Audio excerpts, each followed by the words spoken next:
Hey, everything goes. Let's go. Feel. Everything goes when the homies hate your personal taste. Shakur the tank type of take, it be hurting you to rank. Heated debates about who's better between the birds or the Saints. But post games of which Biggs is really worse than the paint. And John, Ian, and Dan on the pod, future icons. Ian screaming go birds and Dan trying to fight John. A Rockets fan with the Saints from Philly with a python. Cross me and the boy step over him like he Tyron. Eagle season end with a bowl and nobody sober. Let the Saints be the chance and Dan on bourbon and Nola. Everything goes. Place your bets with us, take the over. Philly niggas wanna see how raid that we gon' make October. At game time is game time. Need your picks and can clutch it. Gave my ticket to John, brought me back with a bucket. CP3 on the assist and Kawhi be getting his touches. But I'm watching Brian cooking my ticket and I'm like fuck it. Let Ian tell it. He gon' say that Brian is the GOAT. Coming back from 3-1 and barely had him a coach. MJ don't got these records so we laughing the most. And I watched it with my own eyes so now I'm back in the host. I get my locks from Dan and lock it in on fantasy picks. #1 in every league, they can't stand me with this. I'm fleecing the league with every trade, I dismantle it quick. Wave a wire, watching the pod to help me handle the shit.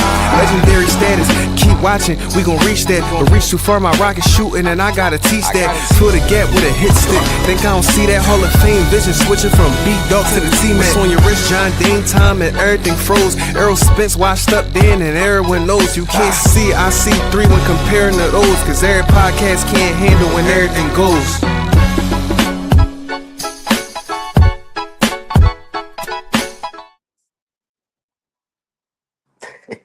Every time that joke get me, every time. In unison. Welcome back to Everything Goes. Today I'm in the studio with my man John. Yo, we back. Baby had a week off, but we back in the store. We got my man E. Never left, still here, Mr. Show Up. God, football. First and foremost, we would like to thank everybody that's tapped in and everybody that will tap in. Don't forget to hit that like and subscribe button. Your support is much appreciated. Before we jump into our games and topics for today, y'all already know we got to start with some breaking news in the NFL. There's been a lot going on in the NFL world and in the NBA, so we're going to talk about it. Starting in the NFL this week, we got Trayvon Diggs cut from the Cowboys and quickly picked up by the Green Bay Packers. How y'all feel about this one? I think the Packers was him and like that's Micah in his ear. They can't run. They can't run for Twitter. Sure. They was talking about Stephon wanna play for an immediate contender. He wanna he wanna play in the playoffs. He don't want to wait till next year to play. So okay, cool. But that makes me more excited and hopeful that we get to see the Packers in the first round. I don't care about like he brings nothing to your team but good hands on defense. That's how I feel. Maybe that's me being a little shady because he's a Cowboy, but even in the season where he led the league in picks, he also led the league in I think air yards and getting burnt and stuff like that as well. So cool for him. It's more about just Jerry putting his foot down and like I'm tired of dealing with your BS and every. But even still, I think it's a little fishy because we don't know the full story about when he was out and all of that. Nobody care. Gotcha. How you feel about it, John? Yeah, I was definitely go back with Ian said. There's more to the story for them to have cut him, and I also I also think they finally came to the realization that he's not a good corner. Like he got paid like he was a shutdown corner 2 years ago. They paid him either 4 or 5 years, $100 million, and that's what top 5 corners would have received at that point in time. And if I believe at the time he was the top paid corner in the NFL before people, like Stingley got paid, PS2 got paid, Denzel Ward got paid, etc. So they finally woke up and realized that he's not that good. He's been one of the worst ranked corners by Pro Football in the past 4 years. So yeah, I mean, like Ian, we're second to Ian. We're the end. Pray to God we see them in the first round. It's just bombs away. All we like to do is deep balls. AJ Brown deep ball. So he said he been ranked Pro Football. Pro Football Focus, real rap though. Yeah. So I ain't going to say he trash, but I'm gonna say this though. Yes, you good for interceptions, but you're also good for jumping routes that you shouldn't jump. Yeah, and giving up touchdowns. You're also good for being in the wrong position because you just think you're so athletic. Like, bro, you didn't had in the last 3 years 2 injuries that's serious. Like you need to relax. You need to change your play style. And it seemed like you was unwilling to change your play style, and that's why they had to get you up out of there. We're not going to keep paying you where it's either a touchdown or interception. We need stability at defense right now, especially Dallas. So I'm not mad at them for cutting him, and I'm not shocked that he went to Green Bay. Like you said, Michael over there. You saw what Michael put out on Twitter. So I'm sure as soon as he got cut, they was on the phone. I'm not. Yeah. Thanks. He's the So pinnacle of boomer bust player. hmm moving on, we got some more breaking news. This one a little bit sadder in the NBA. We got Nikola Jokic expected to miss 4 weeks with a knee hyperextension. How y'all feel about it? I'm hurt, nigga. I'm hurting. I'm hurting. They about to give Shea I my know, I man know, I MVP, know, I bro. know, Jokic, y'all man. Bro, they about to give Shea my man MVP, bro. But it's cool though. I think it does suck. We had this conversation in the group chat, but Jokic is not really playing for MVPs no more. He already Mm-hmm, has three. I mean, he's up there with elite territory as far as how many MVPs he does have in the context of historical figures in the NBA. I mm-hmm, do hope that they just won last night, but I do hope that they don't drown while Jokic is away. And I say that because not only is Jokic hurt, a lot of these starters hurt too. Like AG is not playing. Christian Braun is LeBron. not playing. Mm-hmm, Jamal just got hurt last night too, so he's probable to be playing in today. I think they got another game mm-hmm, today. So hopefully, I hope they don't drown. There's really no reason they should to trick themselves out of being in the playoffs while Jokic is out for this month. But mm-hmm, I mean, I guess we'll just see the impact of Jokic on that team. With him being out, and hopefully, this injury does not linger into post All Star break and then linger into the playoffs so that he can come back 100%. And they don't rush him so that he's eligible. I mean, it sounds like when they said it, he will be coming back. They have said I think they have 17 games literally like on point of him missing this time. So hopefully, mm-hmm. I'm rushing back. He can be eligible for Horrors Awards because it's really not that it's not that deep. It's And not that. I'm kind of long winded. I'm not one of those people that think the 65 game rule is blasphemy or corny because it's playing a yoke now. As because I saw that online where it's like okay when it was Joel a couple years ago was it like 3 years ago everybody was cool but now it's yoke we got a problem. Although I am a yoke boy over NBA, I'm not one of those people like posit everybody the same and if he miss it, he missed it. It just is what it is. So Exactly. What about you, A? You definitely can't change the rules, and I seen the same post. I do think that it's a little different because I think that you got guys like AD, guys like Joel, that is like whether you're not taking care of your body or you just made of glass. Either way, this has become even job. Like this has become something routine. We expect you to get hurt year in year out. Like you're never at work. Kawhi would never be eligible for a award. We expect this out of you. Versus like now this year when we look at you talking about Shea taking his award, you got the top talent in the league right now is top 10 guys right now that won't be eligible for the award at all. And okay, cool. So you knock out Jokic, but Jokic is hurt. Wemby has been hurt. Who else is missing time? Like who Giannis else? missing time. Got you feel me? Like it's guys that we would go. Okay, if not him, then him. If not him, then him. You going down the list. You got to get to 6, 7 besides Shea, where you like you gotta get to that area besides Shea where you like, okay, who do I consider for MVP? And I think that to John's point, like I do think that they're gonna drown. In addition to Yoke being out, there's like he said, there's other guys that are part of their core that are out. So I think that if they fall to I was about to say it again, if they fall to a 7 or 8, play in kind of seeding, and then Jokic can either get them out of the play in or get them into playoff contention, I think it'll show the value that he brings to the team and like the difference between night and day with him on the court and other people out. Because that same core that he's talking about that has been Mm-hmm, out, they have been out while Jokic is on the court. And we not talking about all the people that they like we bring up AG from time to time. But mm-hmm, outside of that, we're not talking about all the guys that got on their team that's missing and now Jokic is gone and it's like, oh, this so I do understand like the rules are the rules, but I think it's different when you got a guy that we have seen to put his health first and show up and show up nightly. And we can't deny his impact for a team that's different than a guy like Joel, who we saw play through injury to go get an award, and then he ain't been healthy since then. So, it's unfortunate for his health, like you said, and just for that. But I think that kind of brings up the argument and like, kind of do we readdress MVP and not just with the game or the injuries, but how do we define MVP, what goes into it? But mm-hmm. that's food for thought. It's okay. He'll heal, and I think they'll be our come playoffs. So Gotcha. So for me, I'm looking at it kind of similar to how John was looking at it. I'm focused on the postseason. I'm hoping that this injury is not something that's lingering around, because I do want Jokic to be fully healthy come postseason. I want everybody to be fully healthy, honestly, because the West is loaded, and I want to see some great series this playoff. Like, it's no reason. Like, look at the top four teams in the West right now. You got OKC, you got the Spurs, you got the Nuggets, and you got the Rockets. Like, I want to see all four of them mix it up in the postseason fully healthy. It's going to be great basketball to watch. So I'm just looking at it from that aspect. Like John pointed out, Yoke, he already got 3 MVPs. I'm not even like me. I don't look at okay the requirement of them playing 65 games to be eligible for this award and that award. I don't even care about that, because at the end of the day, we're all watching basketball. We know who the best Right, we players are. know who. Right, exactly. Best players are. No disrespect. I'm still mad at Scotty Barnes, because 3 years ago when he won Rookie of the Year, he messed me out of a lot of money. But anyways, I do not care if Scotty Barnes is all NBA third team because everybody else missed games. Oh well, it is what it is. He's not the third best small forward in the league. We know that.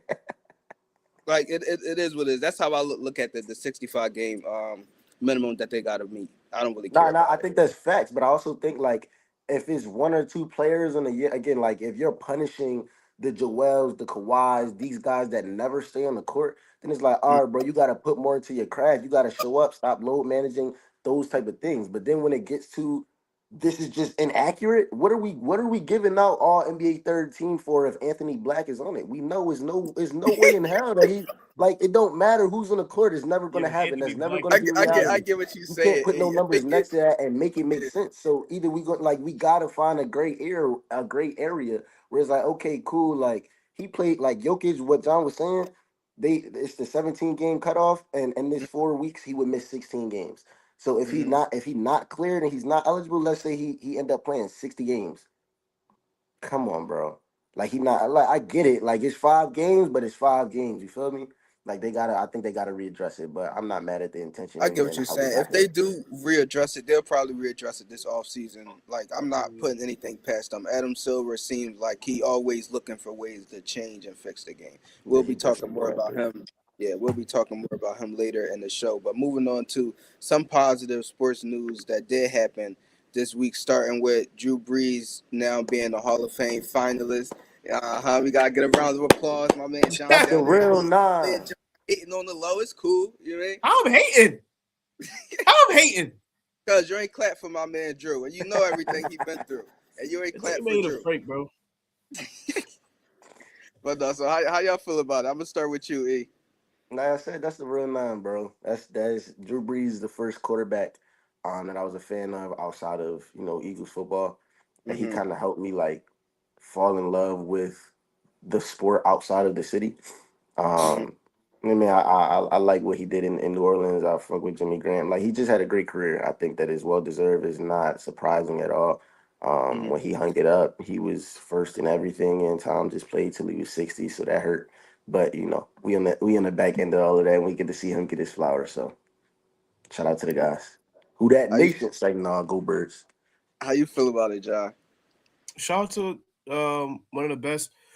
Excuse me. Shout out to one of the best quarterbacks to ever play a game. Like he definitely Mm-hmm. deserves his flowers. He'll be a smash walking Hall of Famer.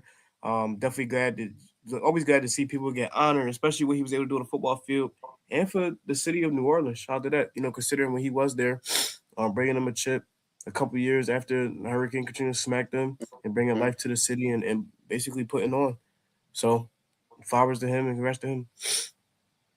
Yeah, definitely. I feel the same way that both of you guys feel. He definitely did a lot for the city of New Orleans, not just the football program, just the people there in general. Like they gathered around the Saints. Like that's what brought the life back into the city. Like John just pointed out after the Hurricane Katrina. So him being able to go and win that ring for them in '09 and then have them in contention every single year and just playing outstanding football, like Ian just pointed out, he was number one in every passing category for a quarterback when he retired. He's now number two behind Tom Brady.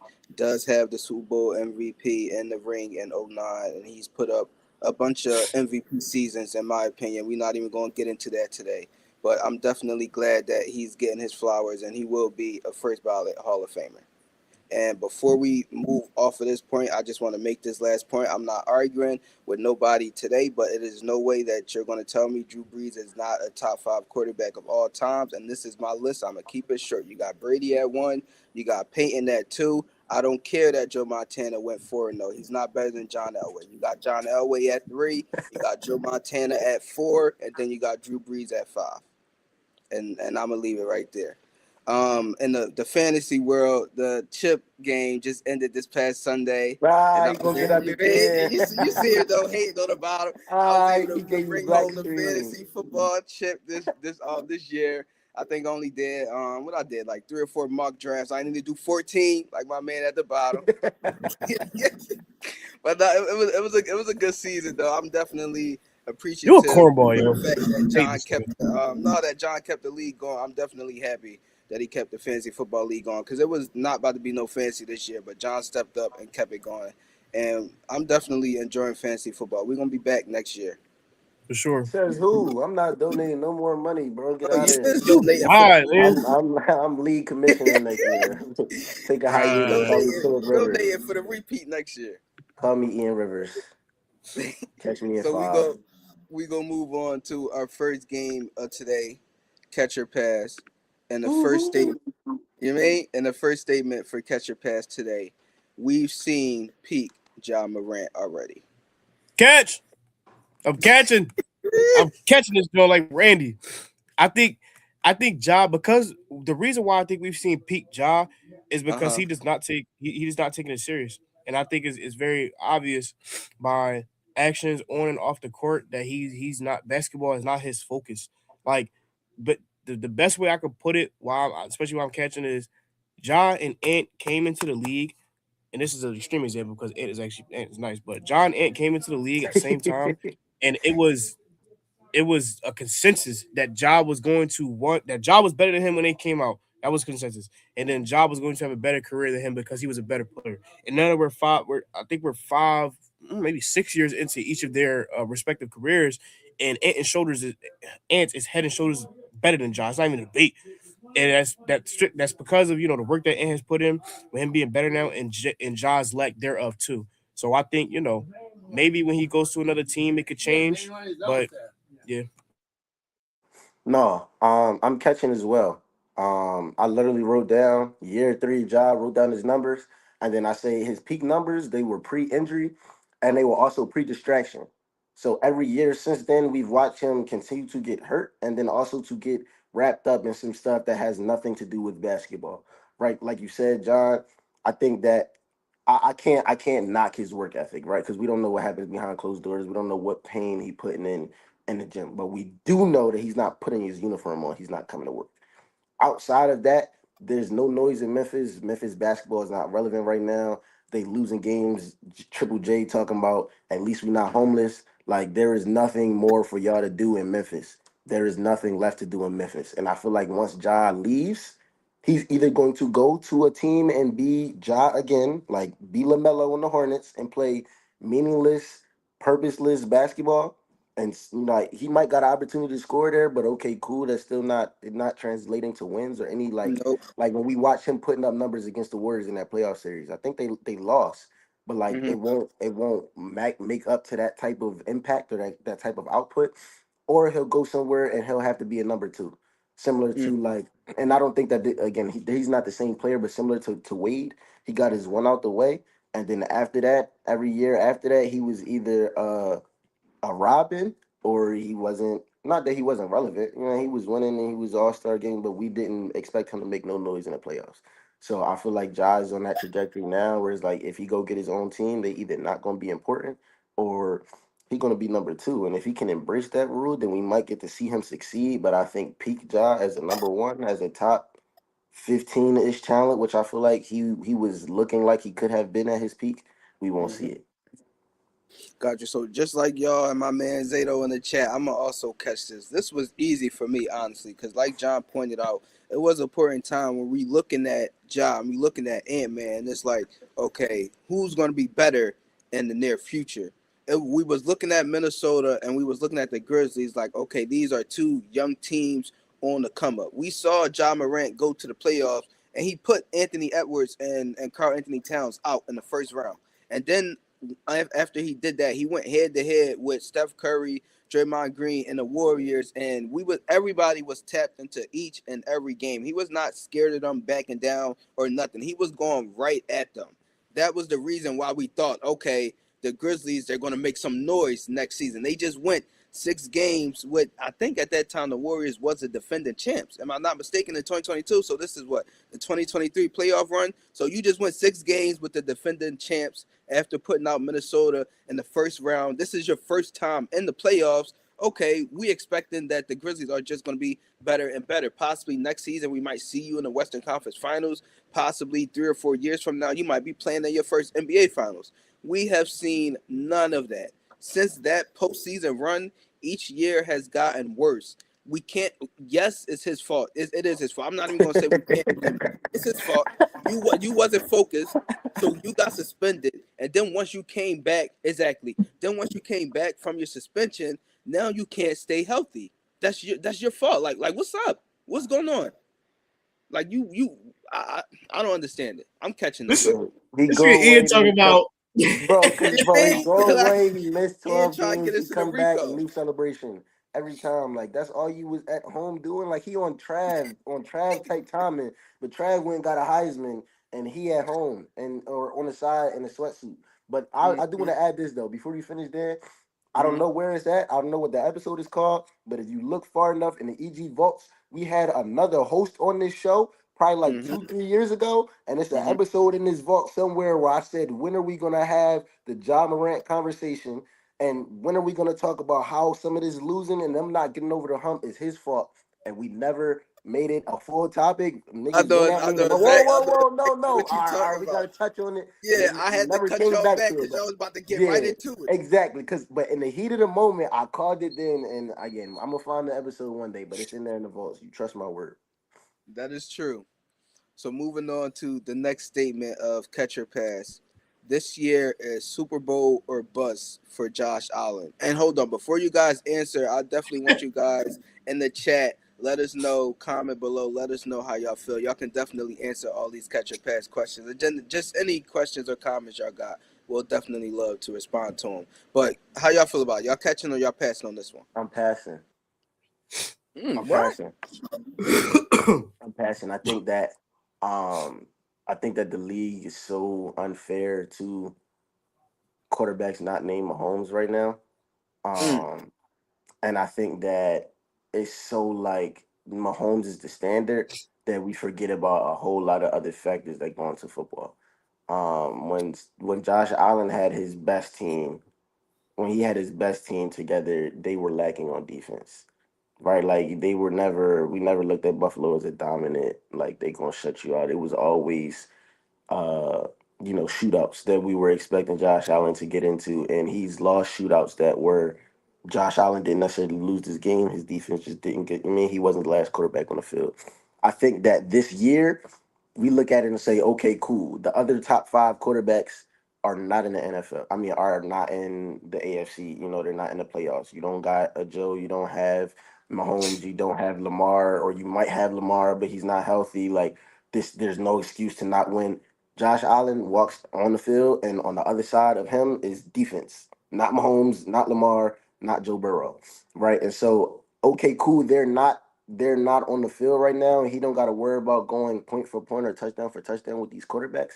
But I still feel like this is one of, if not the worst team that Josh Allen has been a part of, and that's coming out of a MVP season where we not gave him, but my argument for him having the award over Lamar is that his team was shit last year. I think this team is no better this year. I think it's more distractions and more drama because you coach still worried about his job. You got Keon Coleman suspended every other game because he don't work hard and he don't take nothing serious.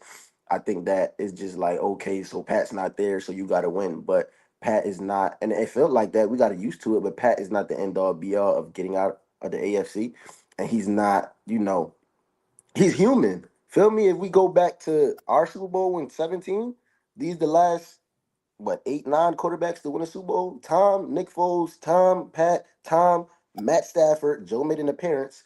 Pat, and Jalen. None of these niggas got rings. It's no way you could tell me that now magically. Like nobody, bro. Nobody that we talk about year in, year out is Pat, is Jalen. That's it.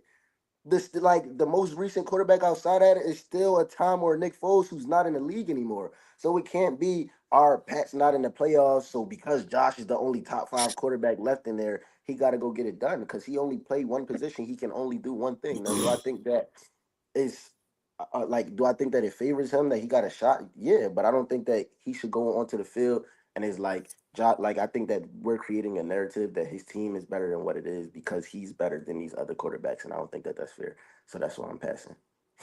Got you, John. Can I go real quick and then I'll hand it over to you. So I'm actually catching this, and I wanted to go next because I wanted to combat a little bit of what Ian's saying. But I'm gonna first give my reasons for catching this. I'm catching this for the simple fact of Josh Allen, like Ian just pointed out. Okay, there's going to be no Joe Burrow, which we become accustomed to at this point. It's going to be no. It's going to be no Mahomes. For real, right? It's going. No, It's going stop to be playing my no. man, bro. It's going to be no Mahomes, right?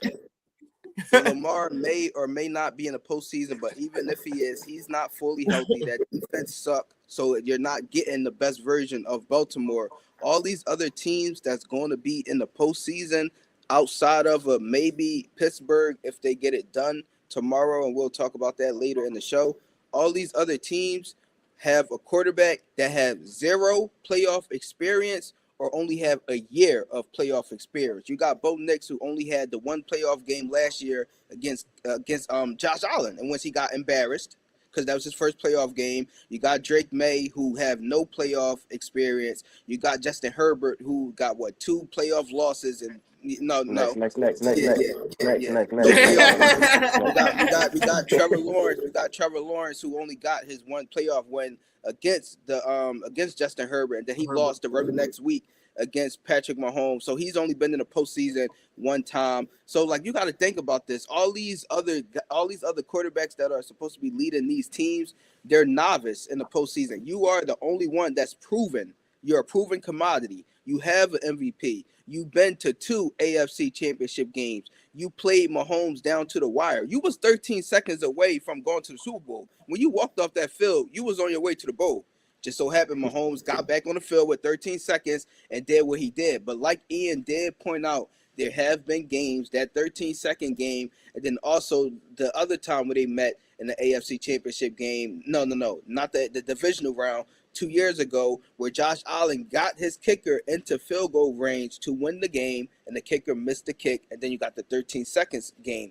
Outside of those two games, every other game has been Josh Allen's fault as to why they're not getting over that hump. So now you're in a favorable position. Yes, the team might be the worst team that you've had in your whole career, but this is the same exact roster that you had last year when you was almost the one seed and you was the MVP. Nobody left. Nobody left. It's the same exact roster as last year, outside of Keon Coleman not being able to get himself together. But we already talked about this and had this conversation. We don't think he's the real number one wide receiver over there, anyways. It's Khalil Shakir. So yeah, And that's if how that I is feel. your number one, then what do you go to after that? And then also what He you just got said he in got terms of, two dynamic tight ends. You got Dalton Kincaid and you got Dalton Knotts. but Those you are can't throw two every pass above to them. average tight Somebody got to ends. And get then he also separation. got James Cook. He got four playmakers on For offensive end sure, you got outside James of Cook. himself. Let's look. I understand James Cook. James Cook is the one that I'm giving you, but that's really a two-headed monster. Like they got tight You ends don't you that don't are respect capable, Khalil Shakir huh? at the wide receiver position? On a week in week out basis. No, Right? What? No. I think, What? huh? Y'all They what tripping. you Y'all talking about, bro? tripping. Y'all You said tripping. I'm Y'all tripping. tripping. Khalil Shakir? Yes. You saying that like he a household name, like he's a staple, bro. He's an Because average because he's not receiver, a household name, don't mean he's not showing up consistently for Josh Allen. but he's not. Yes, he Right, is. right, right. Oh my He's an God. average So receiver, bro. all right. Go ahead, John. You catch it or you passing on this one? I'm passing. Like, you Mm. just threw me off with Khalil Shakir though. Like that's so you firing me. Like you, Stop Uh. disrespecting them. Like you bro, word to Grant. He just said Shakir is not that guy, damn. you're Like not that guy, uh, pal. anyway. Um I'm passing. I'm passing, right? I'm gonna pass because I think how many times does it have to be Super Bowl or bust? Like this is not the first postseason we've gone into for Josh Allen where we were saying that this is postseason or bust. Like what year is this? 2-3 years ago, he just lost to Mahomes 2 years in a row. But the first year it was Super Bowl or bust, I believe, because his team was a lot better. And the year before that, he lost to Joe, and then Joe lost to Mahomes for them to go. That started there 3 times in a row. So for me, Mm-hmm. it's just it's uh, the Super Bowl bust gets very tiring. And then in this season in particular, like yes, I'll say I'll kind of agree with you, Dan. Like this, the quarterbacks he'll be going against are Mm-hmm. novices, but then there's also he is go. I gotta give a little bit of kind of like slack to that because he's also going Mm-hmm. into this postseason, I believe, with the worst team. So it's like you got New England and Denver Mm-hmm. headed their teams are much better than Josh Allen's. And then you got Jacksonville after that, and then Houston and the Chargers. I think the only team that you can go into this postseason saying that Josh is better on both the offensive and this defensive side of the ball is whoever wins the AFC North. So although yes, Josh would be the most seasoned quarterback in this postseason, I also have to cut him a little bit of slack when we go into this because his team being so much worse than everybody else's. It's only but so much that a quarterback is able to do and get a team over the hump when it Mm-hmm. pertains to winning in the postseason. And I also, excuse me, sorry.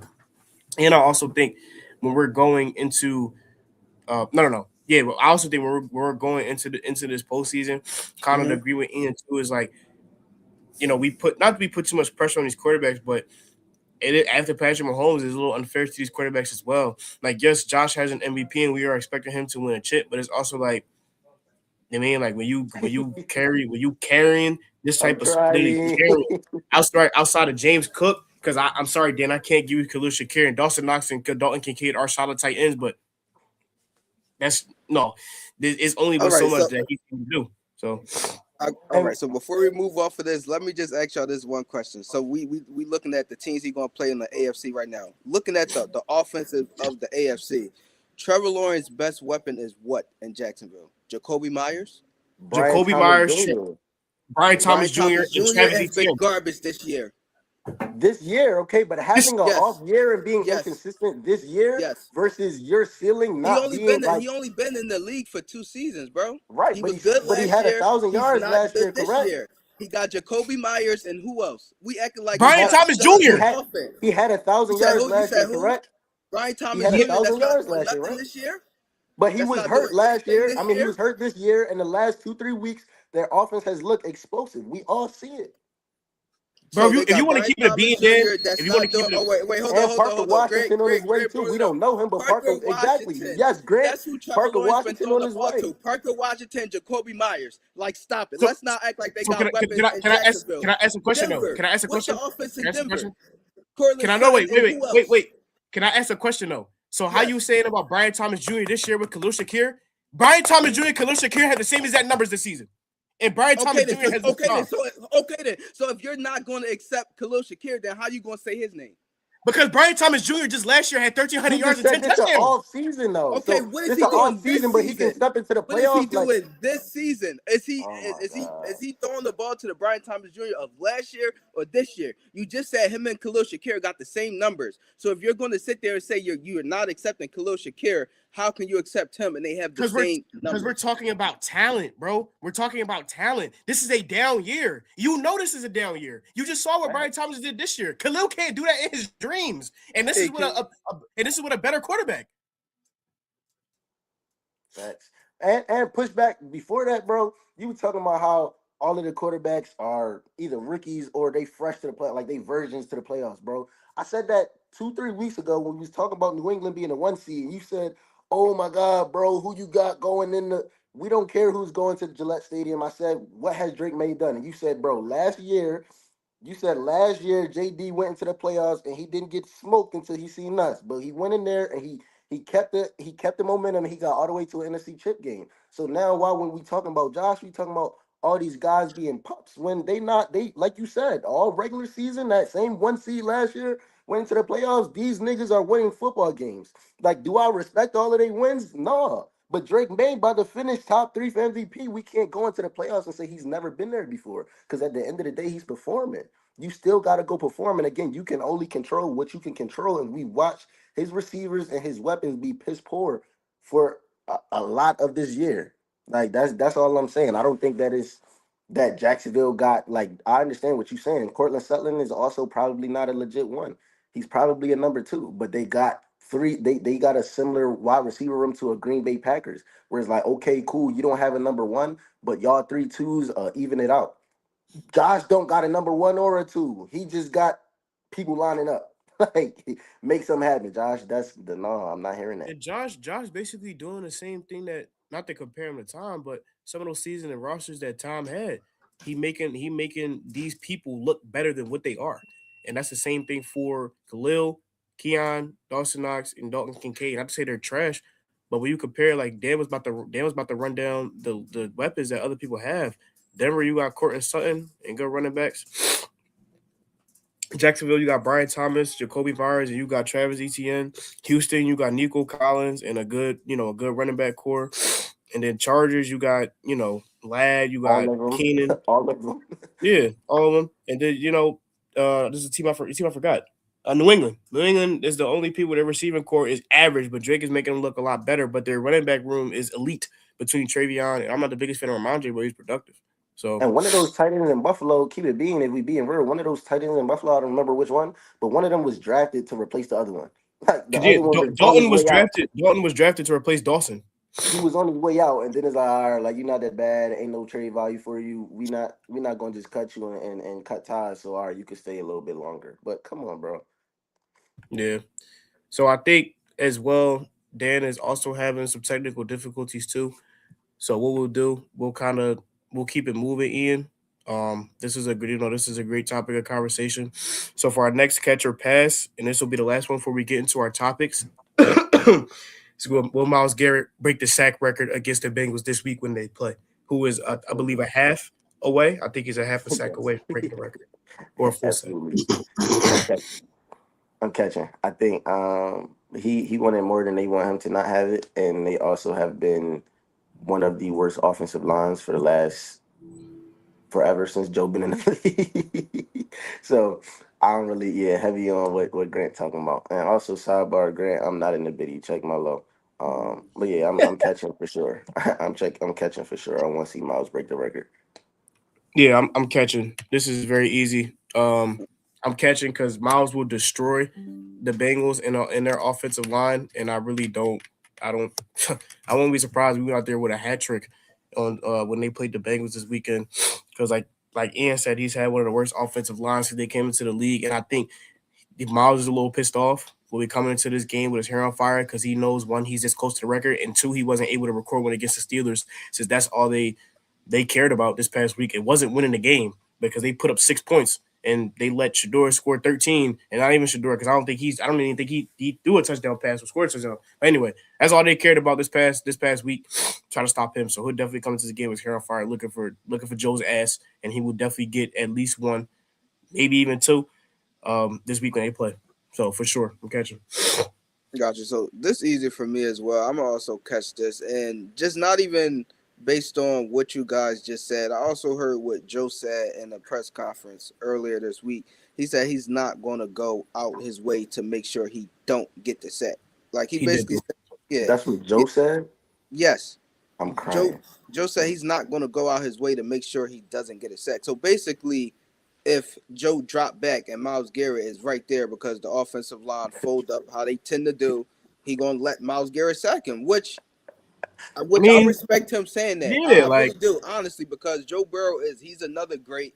He realized that Miles Garrett is a great. He understand all the practice, the hard work and dedication that Miles Garrett put into his craft in the offseason. So why not play football? Like yeah. what Mike Tomlin was trying to do the other week, that was corny. Play And football. lost the game. Lost the Play game, and they needed to win that play game. play football. Like, Okay, he's a division rival. You got TJ Watt. We don't care. Miles Garrett is Miles Garrett. Play football. Like I Facts. didn't like that. I'm and gonna keep it yeah, being if the Steelers lose this weekend when the season over and I call Mike into my office, I'm gonna put that joint on the screen where he said we doing whatever at all costs for him to not break this record. Like with that Yeah, right like because there. that was crazy. with That's the what Like we re- just with play the trying to with the do. football, bro. score of the game overhead over in the background of the quote too. Yeah, And I for want to sure. apologize. Shador did throw a touchdown pass this past week to Harold Fanning. My shout out to Grant because I forgot all about because it was Yeah, early. Fanning caught it and then got hurt immediately. Yeah. Oh yeah, he did. He did. Where's that? We're gonna throw it up there on the chat. Yeah, he did, but he got up. He was dancing and shit. I thought he was faking the injury. The next thing you I know, think the niggas was front. going for the count after he got up Move up to dancing the and shit. I'm side like, like what's this. going on? You My know what I arm mean? is hurt. Yeah, but Crazy you work. right. He made sure he celebrated. So yeah, moving on to our first topic of today, we got some more NBA for you guys. We got Commissioner Adam Silver. He's been having meetings and he has proposed three new ideas to prevent tanking in the NBA. So the first idea that Adam Silver has proposed is no NBA team will be allowed to pick in the top four in back-to-back seasons. How y'all feel about this? Uh, I think this is. I think so. We're gonna get into them, but I also think a lot of these are could be borderline catastrophic ideas and terrible. Like for this first one, if you're not allowing teams to take top four seeds in back to back seasons, Mm-hmm. one, I think these teams they're drafting in the top for obvious reasons because they suck. Like you take the whole. Go ahead. What you think? E? No, I get what he's saying. Go ahead, My John. apologies, gang. No, you So good. Go ahead.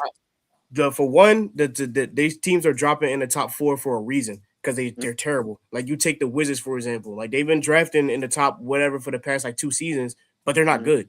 So then they're trying to get their team back right and rolling out these players that they get in to see if they're able to make some shake and put this into their franchise and turn around. But if it's not working, it's not working. And then two, I also think this makes it easier for teams that could be drafting in the top. I mean, for teams that could be drafting in the top like 10 for this one season. An example I have is the Pacers and the Celt in Boston. But Boston, luckily, they're having a great season without Tatum. This applies to teams that are going into the next season without their top player, like the Pacers. But then that next season, when they come back, like you think of this 3 year time frame. They made it to the chip last year. They're terrible this year because Tyrese Halliburton isn't playing. And if he comes back next year and they go back to their winning ways, they would have been able to draft A top easier. four pick. Yes, Mm-hmm. easily draft into this top four because those teams that would have been legit terrible are not able to go back to back again. So I think Mm-hmm. that's that one could be very very bad for teams when it comes to taking or teams taking in that top four slot. And I don't think that's the way if we want to go about anti tanking. So Got you. How you feel, A? I can hear what he's saying. Like Mm-hmm. I understand your thought process, but I also think that it's another side of that as well. I think the other side of that, and I'm glad that you brought the Pacers up. Pascal was in a post game interview um, Mm-hmm. within the last week or two, and he was like, how do you fix it? Where do we go from here?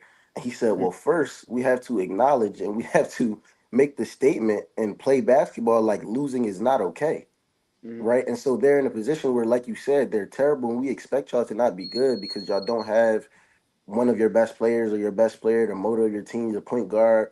Mm-hmm. But in the same breath, now it's like we're not winning a championship because Reese is not here, so we don't have to play basketball with intention anymore.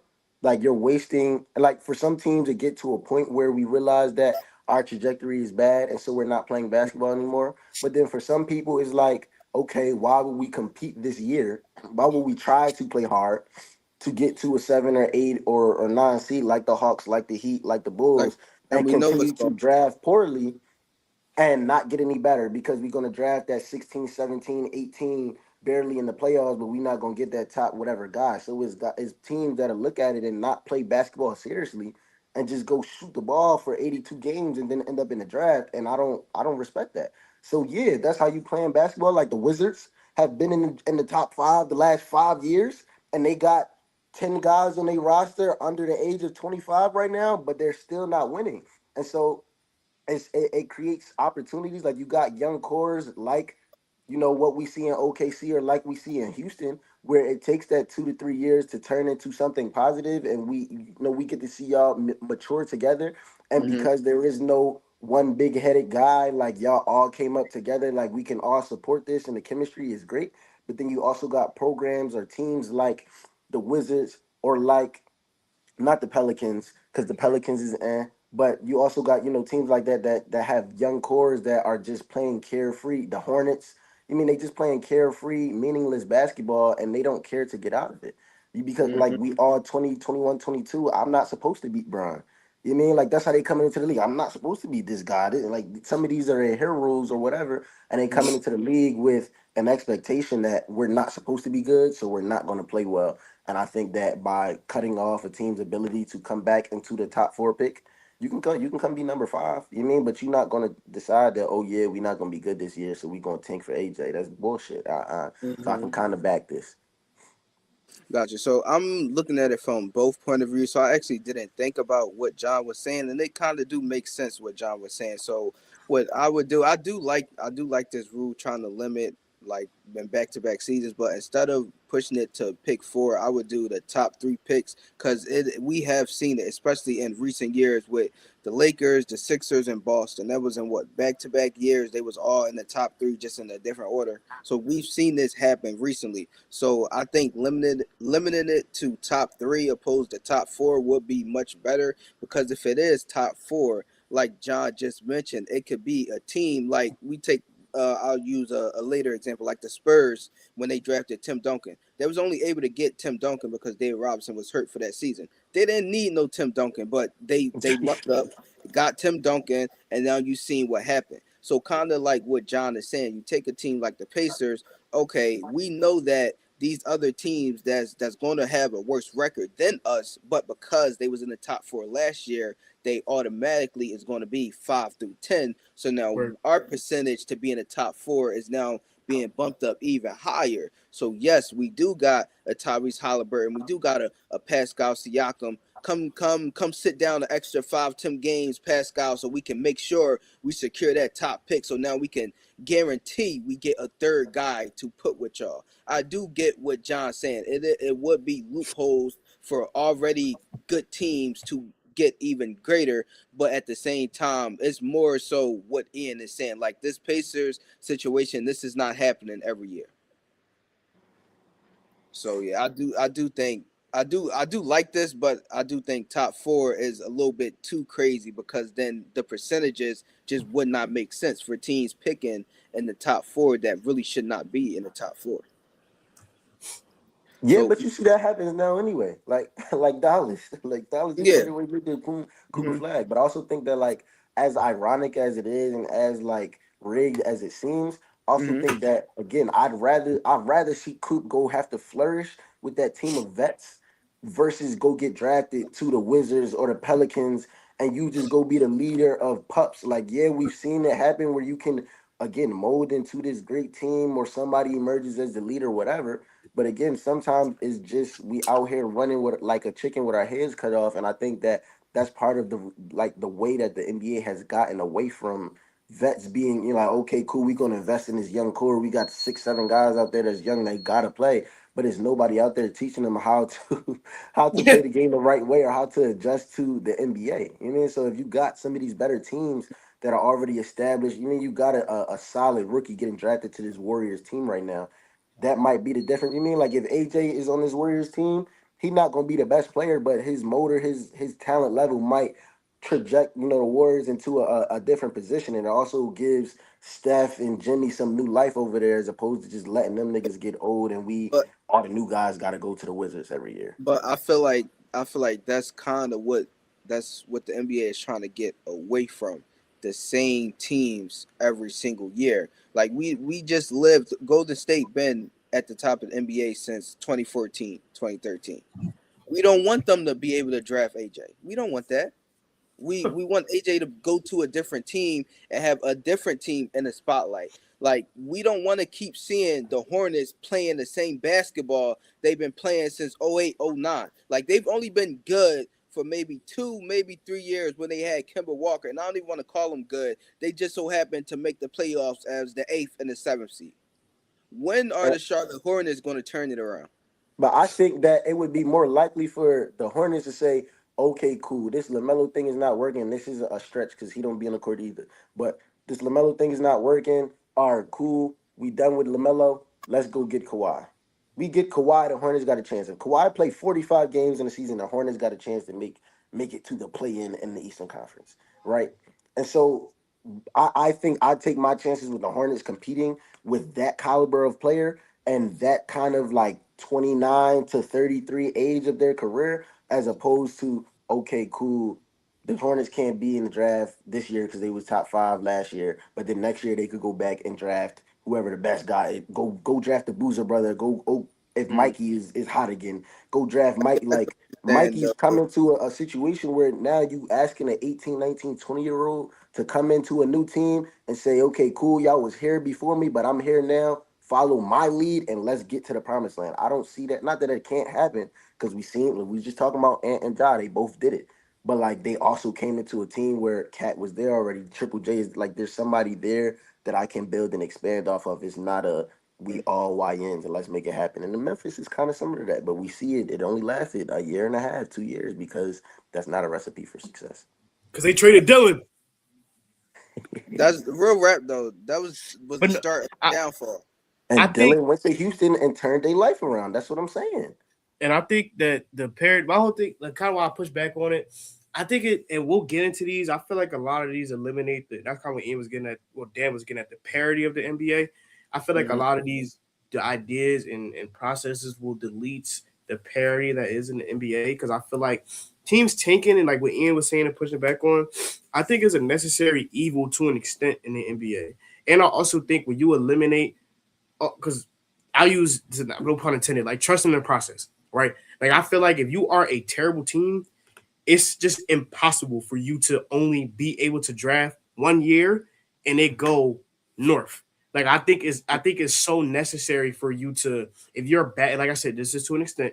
If you're bad and you're hoping to change the franchise around, for you to need two or three people. Like one time and one player, the only person I can think of that this really applied to in the past 25 years was LeBron James. Like, I can't even think of nobody else that went to a franchise and it was just that one time and that one player where they really just no, not CP. Where that's the only person I think on top of my head, LeBron.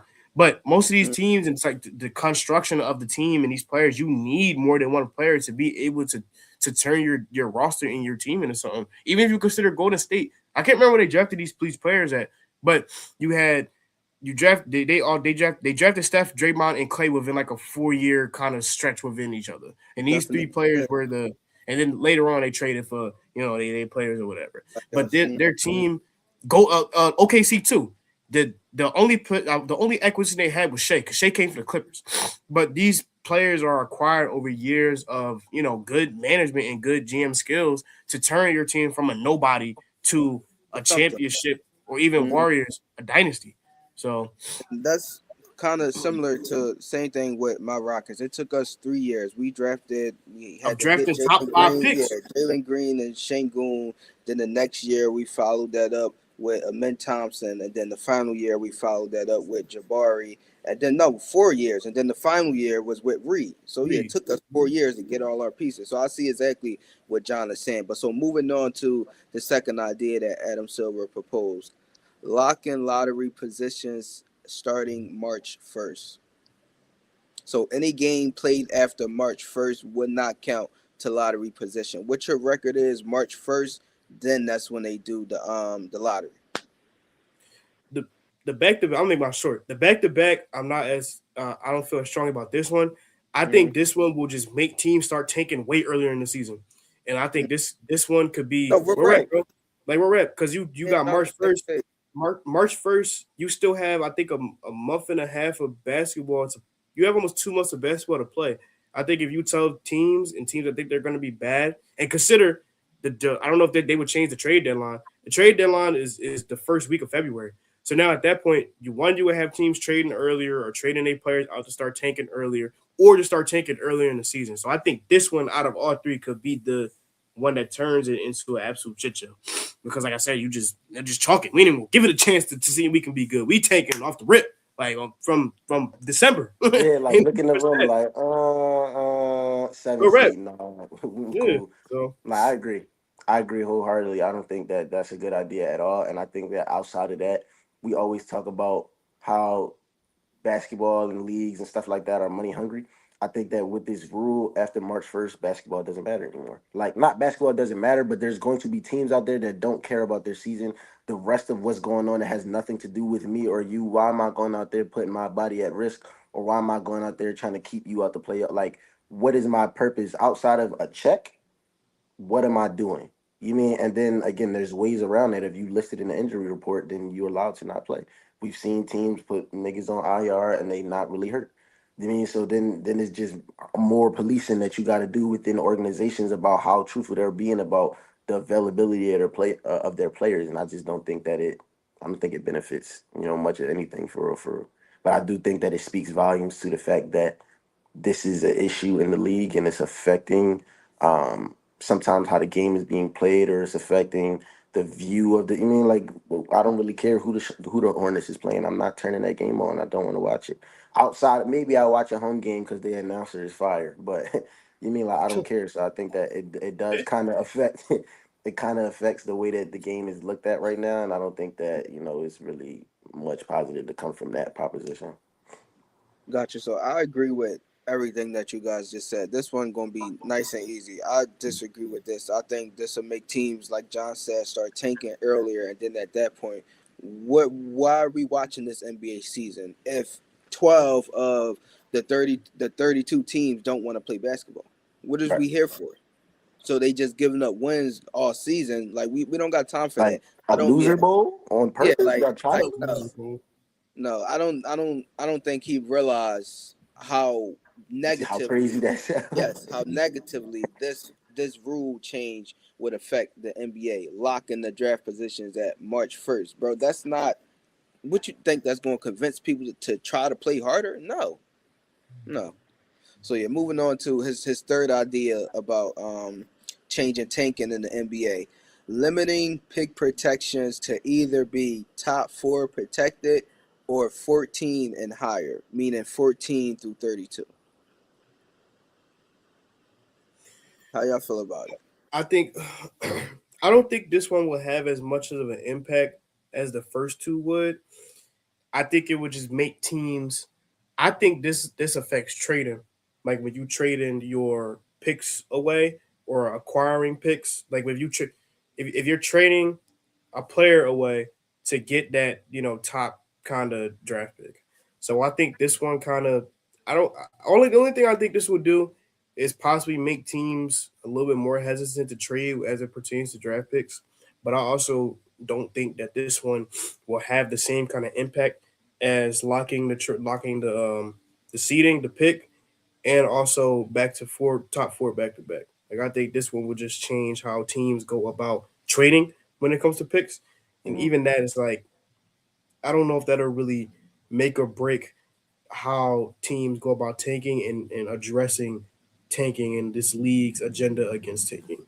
And before this is the last topic, I can say like I do believe to an extent that tanking and teams sucking basically and how we have the draft is honestly a necessary evil. Like I do think that if you crack down too hard on tanking in the NBA, like they've been trying to do, you would create a scenario and chaos that I don't think that they realize they will be creating when they do all these anti tanking rules. So I disagree. I disagree because I feel like it is a difference between we seeing that y'all are not good and we seeing that y'all do not care about the product, right? Like, nobody in the NFL expected when this season started for the Raiders or the Giants to win more than 4 or 5 games, especially not once Scat and Malik went down, right? So, like, the issue about if the Raiders went and lost these next 2 games or this next game of the season, nobody would look at it like, oh my God, the Raiders are tanking. They tried to lose. Geno Smith sucks. Their team is not good. They cannot block. Like, that's math, right? So we're not mad at them for losing this game. But when you tell us that Max Crosby is hurt. Now, us saying we don't want to risk him being hurt or whatever, blah, blah, that's one thing. But when you say Max Crosby is hurt and we see that he's not hurt, like, that is tanking. That's integrity. That's not about, like, they're going to be the top 3 teams, picks, whatever, anyway.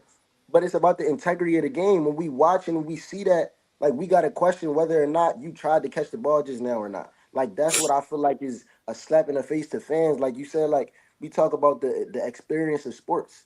You mean like we've seen times where it's like a kid go to this game and this guy is load managing. Are you load managing because you really sore and you human too, or you load managing because y'all want a higher pick? You mean, and this might be the only time this kid got to go see that game. So I think tanking is more of a that kind of issue. Respect the game than anything else. Because 9 times out of 10, these teams that are bad are going to be bad anyway. If everybody play their best, we're going to see who's the best and who's the worst. Like it's going to be that. But you got, like Dan said, out of 30 teams in the league or 32 teams in the league, only 20 of these guys are trying to. You mean then it is more lopsided and is more leeway, and I think that that's kind of like is not thorough. You mean so I hear what you saying, but I don't think that that would be like I don't think that is needed. I think bro play football and do what you got to do to get out of there. I also think that in terms of protecting the picks, I'm only a fan of protected picks in the first place when I feel like it saves the league. So like we talking about situations like this now, if we look at the season that the Thunder are having right now, if the Clippers finish bottom whatever in the West, then the Thunder get their pick, right? So that's great GM skills on behalf of the Thunder, which they shouldn't in theory be punished for that. But they're already dominating the league right now. So we give them more talent, which is what Dan is talking about. We don't want to see the Thunder continue to get better and better and better and better because they're already the 1 seed. We don't want to allow that to happen. But in the same breath, I don't think like okay, cool, like the Clippers got it so that the Thunder can't get that pick, that top 5 pick. They played good enough. We'll let you keep your pick because it's a 19 pick. Like no, we see that they need it. Like you mean like I don't really like the whole draft protection thing. I feel like if you making that gamble, then you make that gamble. Like if I'm taking a pick for 2035, Hmm. then whatever it turns in, it turns into. It can't be oh if it's top 3, I need that jump back. I think that's BS in the first place. I don't I don't really Gotcha. like that rule in the first place. And like you said, I do think that this is less impactful overall as a preposition than the other 2 rules. Gotcha. So for me, this was easy. I'm actually going with John on this one, and I think this would be more impactful than the second one, not the first one. I think the first one would be the most impactful, but I think this would be more impactful than the second one if he does it where the pick protection starts at 14 and higher. To the top four pick protection, I think that's irrelevant. That should not be a part of this equation. And the reason I'm saying if he starts it at 14 or higher, why I do think it'll change the NBA drastically is it'll only affect these teams that are purposely trying to tank. And that's the whole reason why he's implementing these rules. And what I mean by that is what Ian pointed out with the last one. If we move it up to March 1st, that means that teams are going to try to get off of their best guys even sooner and they're going to start trying to trade these players away. What do they want in return? They want those first round picks, but there's already rules in place to the point where you can't give up back to back first round picks unless one of them have a protection on it. So now what do? They throw these BS protections on it. Okay, I'm gonna get a Lakers, my best player, and I'm gonna get 2 first round picks in return, but the second first round pick is gonna be a top 3 protected pick. That's a first round pick for them. We know good and well the Lakers are not going to be top 3 in the draft in 2 years. So, okay, you just stole 2 first round picks and one of them got a BS protection on it. But if you legitimize the protection and make it where it's 14 or higher, they might not want to start giving away their best players for a bag of chips because, okay, yeah, I'm going to give you my best player, but now it's for 2 of my first round picks and I'm the best team in the league. So now you're giving me your best all-star over there for pick 25 and pick 27 in the next 2 drafts. You're not going to be willing to do that. So you might want to keep him and you might want to try to figure things out. You get what I'm saying? So I do think making having that pick protection there at 14 or higher would benefit these teams that are trying to tank because they're not going to have fire sales like they are right now. I can hear that. You put it a little bit into a different perspective for me because I do like I can agree with what you just said. Will have players more in place sometimes, and I Yes. think that sometimes with the draft, sometimes it's just a team trying to get better. Every move that Sam Presti makes, he's trying to get better. Every team that Brad Stevens makes in Boston, they're trying to get better. Sometimes people just being cheap.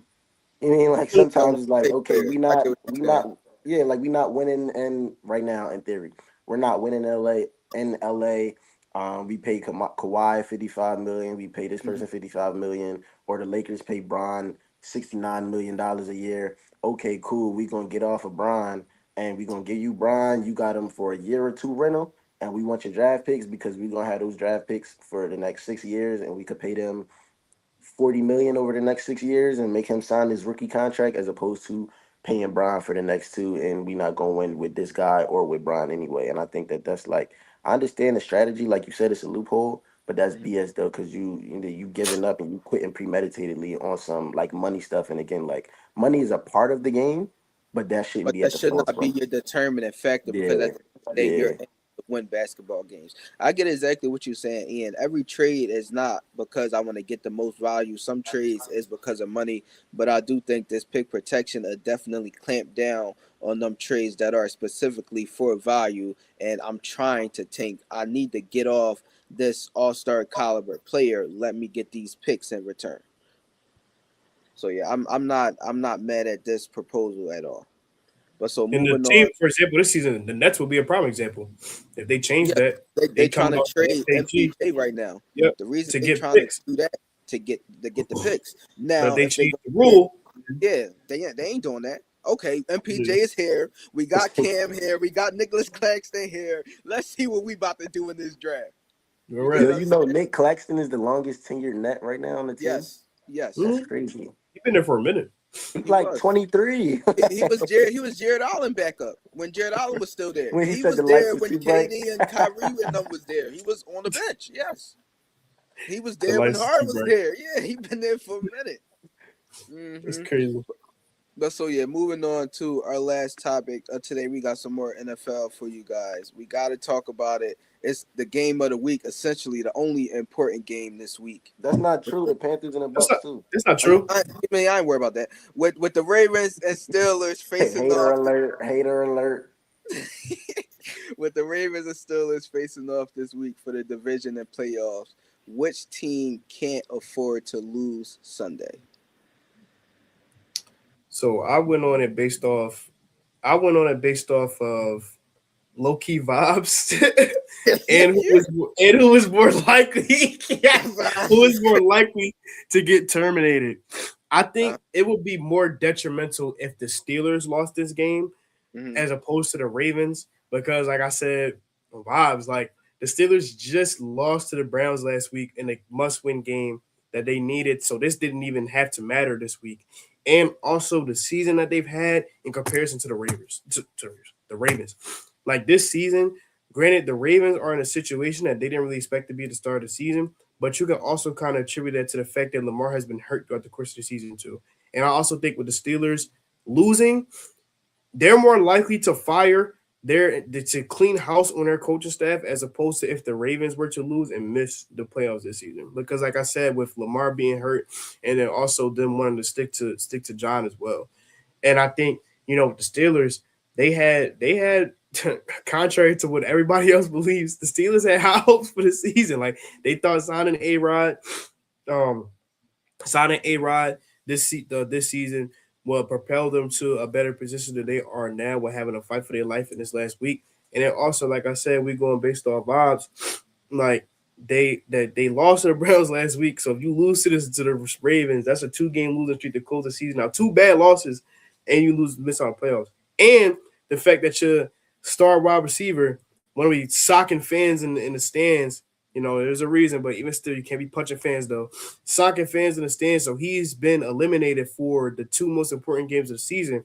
When you have failed to construct a team behind that, like behind DK, you see what just happened last week. Nobody could create separation. Aaron Rodgers just has nobody to throw the ball to. Even me myself, I think that was a travesty anyway because I don't think DK Metcalf is that good. So I think it's definitely the Steelers. If they lose this week coming up to the Ravens, it's about to be a long off season for the Steelers, buddy. I ain't gonna lie. Gotcha. How you feel about it, A? I feel like keep it a being. I feel like whoever wins this game, the win is more detrimental to the organization than whoever loses. Right? Because I think that what we can compare this to is what year is it? 22, 21. The year that Ben Simmons was on our team Mhm. and we should have went to the Eastern Conference Finals and we lost to Trey Young after being up 3-1, and then Mhm. it took the Hawks 3 more years after that to attempt to draft somebody I or get get exactly somebody what to you're come saying. help Get Trey Young. a false narrative, false Right, hope. exactly. Right. And I don't understand like John just said, the Steelers had high hopes for the start of the season. Oh my God, A-Rod. The Steelers did. Nobody else did. Nobody but Steelers and Steeler Nation thought that the season was about to be anything.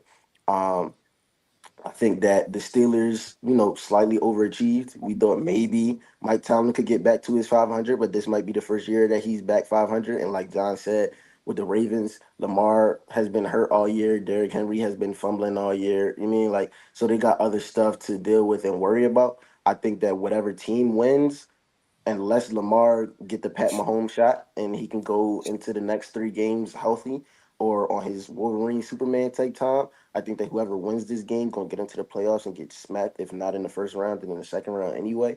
And then it's just gonna be again, we got here for what reasons? We just prolonged these conversations that we needed to have at the end of the season anyway. I think, like you said, that whoever wins is gonna get a false sense of hope that we cool and what's next. But I think that both teams are at a kind of standstill where it's like, where can we go from here? A Rod is 41 and he hanging it up after this.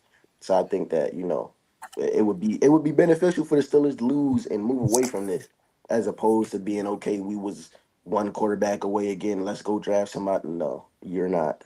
Figure it out. You mean like it was people you talking about Steelers being excited going into the year? It was Jets fans happy about Justin Fields, and we see how that played off. You mean like so I'm not I'm not hearing it. I don't care. Whoever win is more detrimental to them, but I would pick the Steelers to win this game though. Happy So and Justin Fields in the same sentence is crazy. I've seen so it. So I understand everything that you're saying, Ian. I'm not mad at your response, but I'm also gonna agree with John on this one, just because I'm looking at it from just this season alone. Period. Okay, Pittsburgh. Just we looking at week 6. Week 6, y'all 4-2. The Ravens are 1-5. Y'all got a 3-game lead, and Lamar is still hurt at this time. He's gonna miss another week, maybe 2 weeks, because he don't come back. So he missed another week because then he come back that following Thursday night against Miami. So okay, that 1-5, you got a 3-game lead. Then you go and you lose to Joe Flacco in his first start in Cincinnati. You can't do that.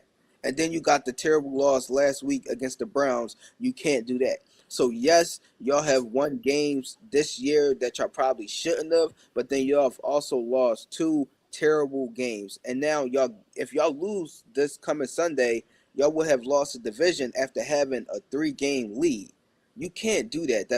That's crazy. And then you sign all these pieces on defense. You bring in a Jalen Ramsey. Granted, T.J. Watt did get hurt, but I don't want to hear that. You still got other pieces out there. You still got Jalen Ramsey out there. You still got what's my man Darius Slay from the Eagles. Y'all brought him over there, so y'all got a whole bunch of guys on the defensive end, like you said. Y'all got Aaron Rodgers at the quarterback. Darius is home. When Darius is I was home. about they to cut say, him, didn't he tear his? No, they didn't he cut him get when he hurt? got hurt. He I sat can't. down like he was cool, and they was talking about maybe he might sign in Buffalo or something. Like Darius is home. He Is not he putting really? on pads for But nobody. Yes. either way, they still got Jalen Ramsey over there, who's considered one of the best corners of his era. So you still got pieces on the defensive end that's supposed to be showing up week in and week out. And then you look at the offensive end. Yes, you did bring in DK Metcalf. However we feel about DK, some people still consider him a good wide receiver in this league. Okay, you still got a solid He's 2 running better than backs. Khalil Shakir.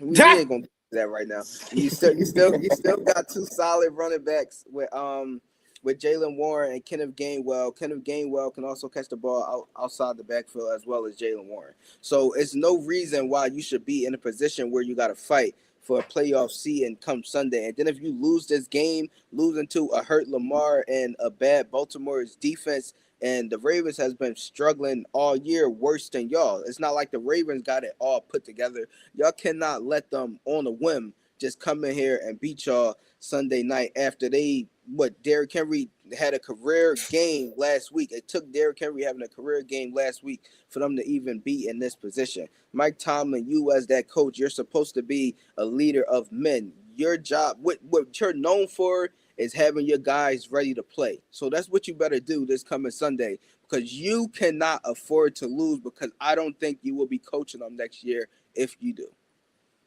See, my man Grant said Darius got Yeah, I'm about to claimed by throw the it. I'm throwing it Bills. up there. He said we talking too much. Bro, y'all sorry, bro. Y'all sorry as hell. You ain't too far from him. Hmm. Chill, yo. I'm just saying. But yeah, we got some more basketball before we wrap it up today. Yes, sir. The last thing we got on the slate is our game of the day. And we Mm. got we got our we got our records popping up on the screen. So for game of the day this week, we got the Hawks versus the Knicks, which should be a good game. Trey is not playing again. Oh, boo. If I'm not mistaken, he might be a game time decision. But for my pick that I'm making for this week, I'm going with the Knicks. Dan, what say you? Gotcha. So for me, I didn't even know that Trey wasn't playing. I'm actually mad that he's Yeah, I don't not think he's playing. playing again. I hope he do play because if he do play, it makes my pick even better. I'm still going with the Knicks just like you, but I think with Trey coming back, it would have been a guaranteed dub for the Knicks. And I love Trey, and I know how he work out the Knicks, especially at the guard. But I just felt like the Knicks would have got up even more if they see him over there. But I feel like they've been playing great basketball as of recent, and they're going to continue to push through. I love what I seen out of them on Christmas, them coming back, staying in that game the whole way. At one point, they was down what 15, 20 in that game, It was a and they it was fought. a dub. Yeah, and for all the way back, and they've been looking great, and they've been playing excellent basketball this year. And I'm gonna take the Knicks in this one. And they just Can played can them I like 2 weeks ago, like a week ago. can I They make got a a dub. proposition? Mm. What's up? Can I also make a game time decision? Can I say like I pick the Hawks if Trey play, but if Trey don't play, I pick the Knicks, or we not backing that? That's fine. Uh, It say he yeah. out. It say he out though. It say he not playing. I thought he was All a right, game time decision.